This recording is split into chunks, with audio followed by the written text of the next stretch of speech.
Welcome back, everyone. Welcome back. We have early Muslim expansion part 5 of the Iran and Egypt conquests.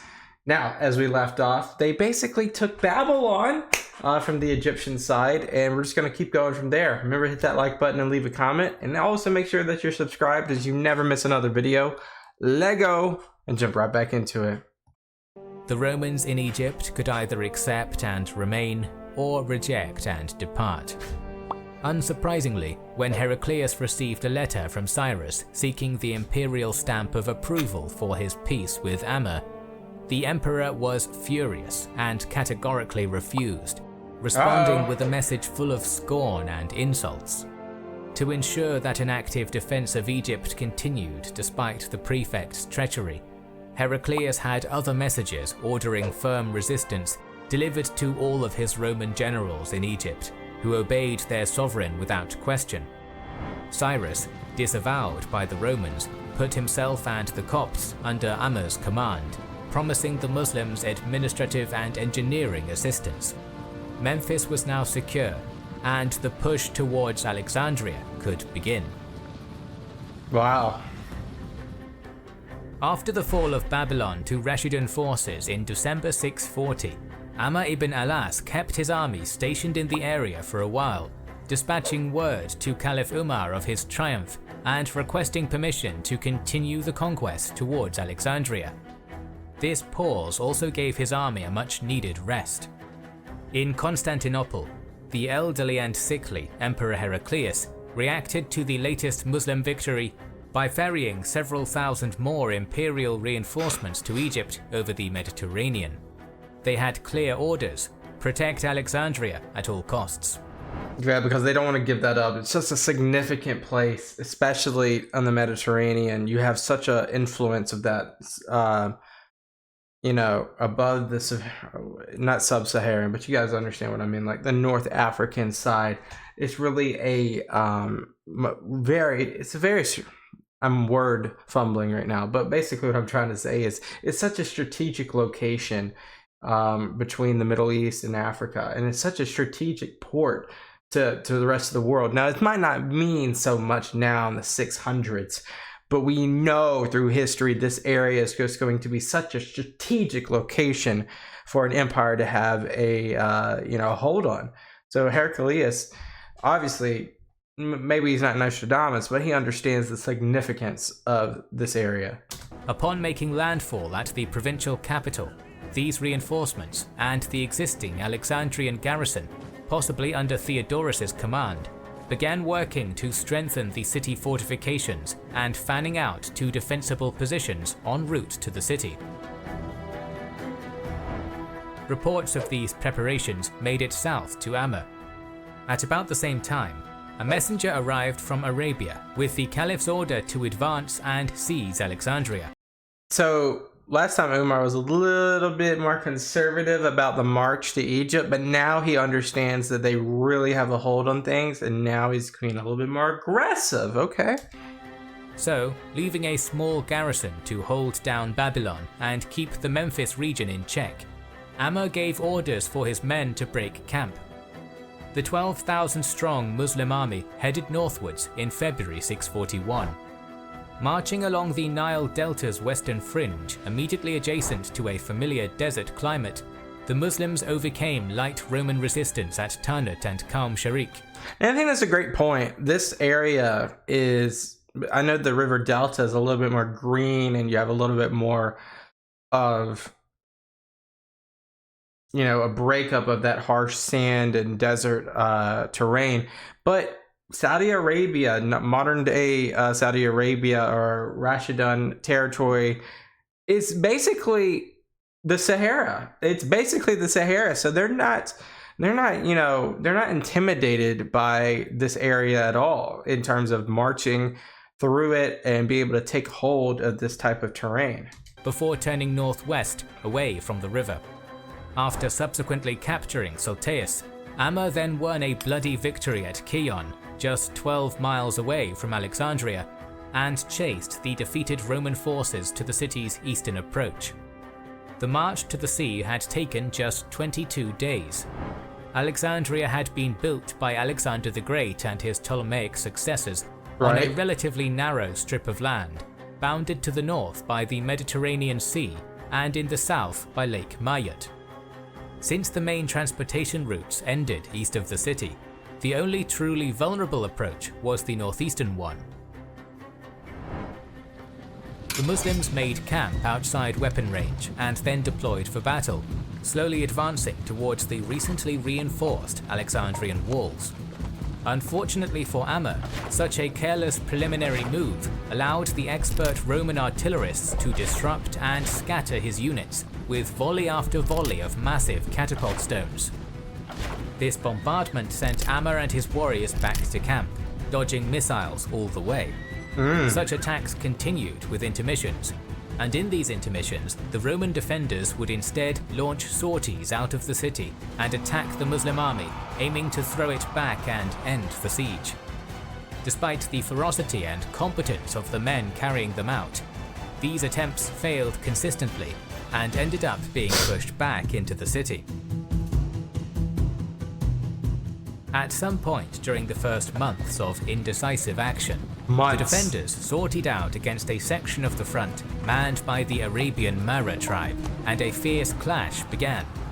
It seemed to have concluded as an indecisive draw, but the Mara lost a man whose head was subsequently cut off and taken away by the Romans, much to the Arabs' fury.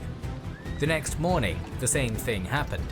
A Roman officer, probably made confident by the previous day's action, launched an attack on the Mara, but this time the outcome was very different.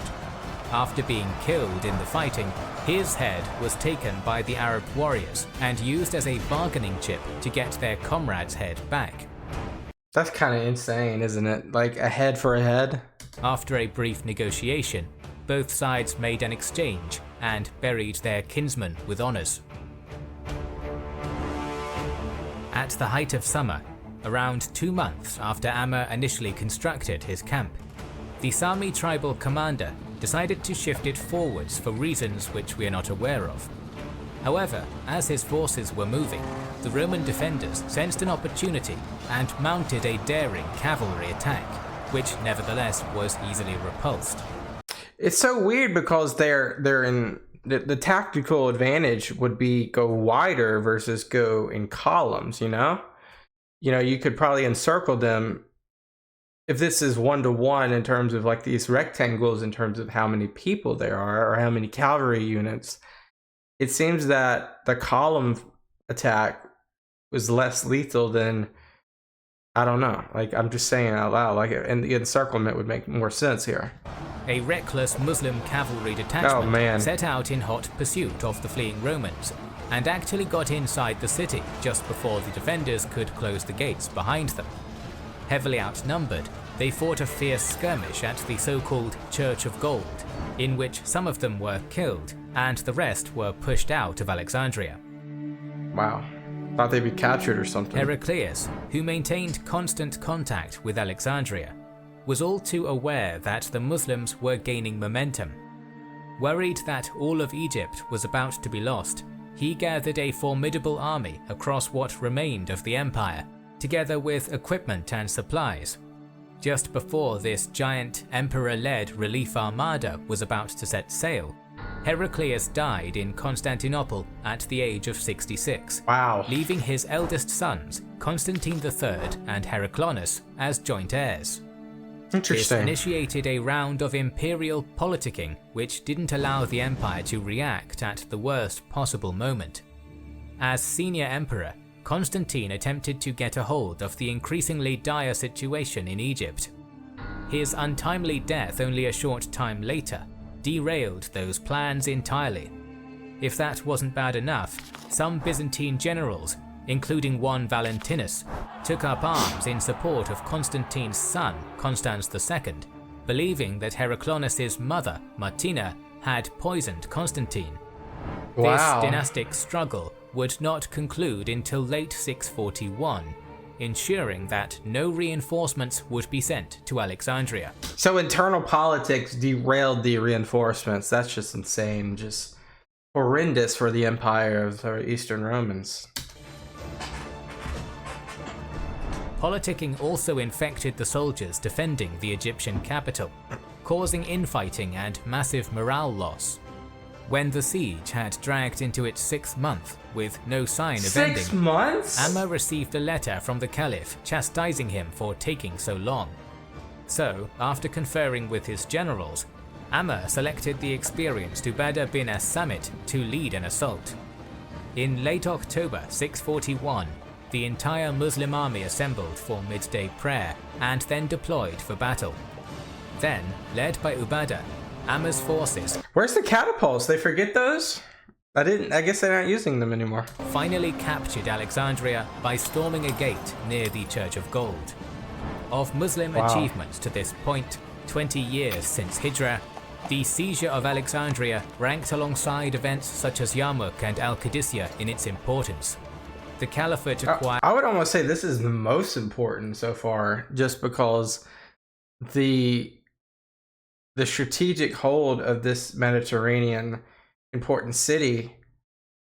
I mean, you can look at the Levant, you can look at the Euphrates and whatnot area as well, but specifically like on a strategic side, I'll say that once more. On a trade side, this is the most prosperous win so far. an invaluable naval base while diminishing Roman sea power, and conquered a land of immense riches and culture. Perhaps most importantly for the future, possession of Egypt allowed the Islamic armies to penetrate even further south and west into Africa. Yeah, I mean, they can, we'll have to see what they do, but they could technically just go all the way down the Nile River here and all the way across the Mediterranean coast. That's probably the most prosperous areas anyway. The wealth, beauty, and luxury of Alexandria ensnared the Arabs and their general in equal measure. And it shows that they already have, like on this map right here, it shows that they have the upper part of Egypt. Amma could not make his headquarters there without the Caliph's permission. So he sent an emissary back to Medina, asking Umar whether or not he could stay in the metropolis. Unfortunately for the conqueror of Egypt, one of the Rashidun ruler's many quirks was the absolute contempt and distrust in which he held large expanses of water, such as the Nile. The single occasion on which Umar allowed one of his commanders, a governor of Damascus known as Muawiyah, to embark on a naval operation, the entire force had been destroyed. So Umar refused Amma's request, explaining, "I do not wish the Muslims to take up their abode where water intervenes between them and me in winter or summer." So bro has he has beef with water. Gotcha. He has some beef with water. Disappointed, Amma moved south and laid the foundations for his new city, the first capital of Islamic Egypt, Misr al-Fustat, the city of the tents, or Fustat for short. Okay. The country's new governor was occupied for the next few months attending to the administration of the Caliphate's newest territory.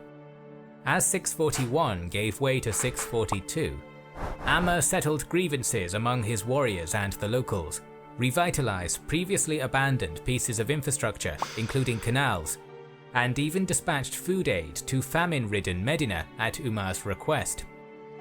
To extinguish any remaining embers of resistance against Muslim rule, Amma sent out 3 columns to the areas around Damietta, Heliopolis, and Fayum, while a 4th ensured that the remainder of Lower Egypt was obedient. All of them had an easy time, accomplishing their task without bloodshed by mid-642. With Egypt firmly in his grip, the adventurous Amma ibn Alas turned his focus towards a Christianized Nubian kingdom called Mercuria to the south. Mercuria, ruled by a king called Kalidurit from his great citadel at Dongola, was a rising and expansionist power in sub-Saharan Africa. In fact, its monarch had only recently annexed a former regional rival, Nobatia. A literate society with a vibrant culture of their own, the Nubians were renowned as hardy, ferocious warriors. In particular, Their formidable reputation for horsemanship and archery was known around the Mediterranean world.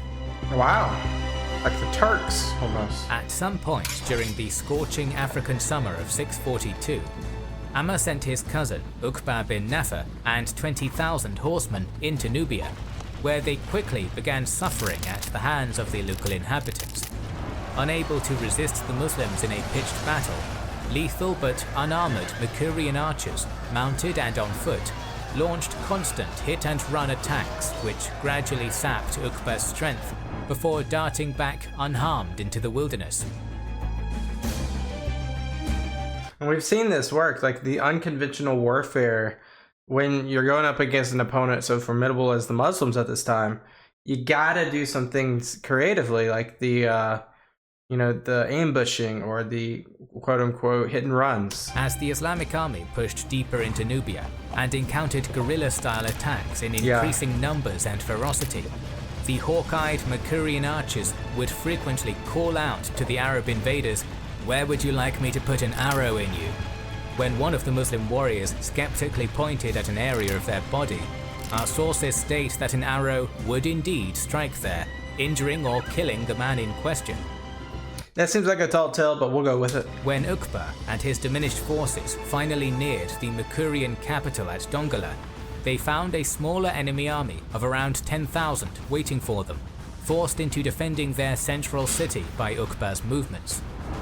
Eager to destroy the Nubians' fighting potential now that he had them all in one place, Amma's cousin began arraying his troops for battle. As the Muslim advance towards Kalidurat's line began, it was almost instantaneously hit by an utterly merciless barrage of Makurian arrows. They are really good at archery. That struck the attacking army with pinpoint accuracy. Uqba's assault was stalled in its tracks by the hail of missiles just as soon as it began, and his soldiers, 250 of whom had lost at least one eye in the battle, suffered terribly. Unable to close with the Nubian archers and swiftly losing men to grievous injury, Uqba withdrew his warriors from the field. Forever after, Muslims would call the Nubians the Archers of the Eye because of their penchant for loosing arrows with deadly accuracy into the eyes of their enemies. Unwilling to continue such a difficult campaign in a land which promised them little gain from... Yeah, like there's not like I understand like the Levant, I understand the Alexandria, Babylon, but this area, I mean, unless it's like really connected to the Suez, which, not the Suez, the Suez, which isn't even a canal at this point. I don't know. What is the significance, guys? Plunder or future land, the Muslims continued retreating all the way back to Fustat. Although not exactly a decisive defeat, an army of the Caliphate had been defeated for one of the first times in history. So, I think we'll stop there, guys, because what we did, we understood and we found the siege and the win at Alexandria. Then they basically, the Donglia, I guess it's the Nubians, but the Donglia people, they basically pushed back the Rashiduns. And I know probably where this continues is a continuation across the Mediterranean coast. But we'll stop there to kind of like take a breath and come back to it for part 6. I appreciate everyone watching. I thank you so much. Leave a comment what you guys think about these areas. I'm wondering, when does Cairo come into play? That's an interesting one. Of course, that's like the sister city of Giza. So very interested about that. And look, we're already in, you guys can see the timetable down there. We're at 1 hour and 26 minutes. So we're about an hour left. So like 4 or 5 more episodes before we're done with season 2. So I appreciate you guys so much. Have a great day. Hit that subscribe button if you haven't already. Peace out. Bye-bye.